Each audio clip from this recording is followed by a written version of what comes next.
JD touched on this. We'll turn our attention first to the American journalist James Foley. He was killed, of course, by ISIS militants. Family's Foley has now confirmed his death, which the group says was in retaliation for U.S.-led airstrikes in Iraq. The Islamic State terrorists released a video showing the beheading of the American journalist. President Obama, who has now returned to Martha's Vineyard to rejoin his family vacation, is expected to address the incident later today. ISIS militants say they executed Foley again as payback for those airstrikes, but Rear Admiral John Kirby says those airstrikes have been successful thus far and will continue, even though Sunni extremists have threatened to kill a second American journalist they're holding captive.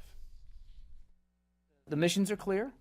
The operations that we're conducting are inside the authorizations for those missions, and we're going to continue to be vigilant going forward.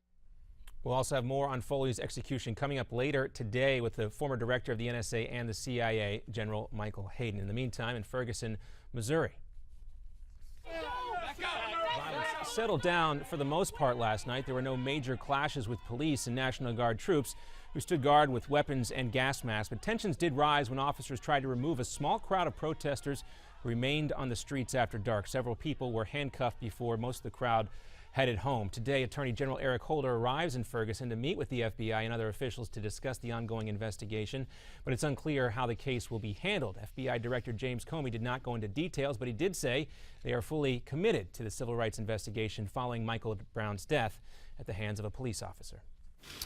I don't want to comment on a pending investigation. As you know, we are conducting with attorneys from the Civil Rights Division at the Justice Department a concurrent investigation there, civil rights investigation. Well, down in Texas, Governor Rick Perry has bonded out of jail now. He's awaiting his arraignment Friday morning. Yesterday he was booked, fingerprinted, and had his mugshot taken. He was greeted by cheers, as you heard right there. The reason was that 2 felony count indictment alleging abuse of power for vetoing funding for the state's public integrity unit because that director got a DUI. But Perry, who was greeted by cheers, says he'll do it all over again. The actions that I took were lawful, they were legal, and they were proper. This indictment is fundamentally a political act that seeks to achieve at the courthouse what could not be achieved at the ballot box.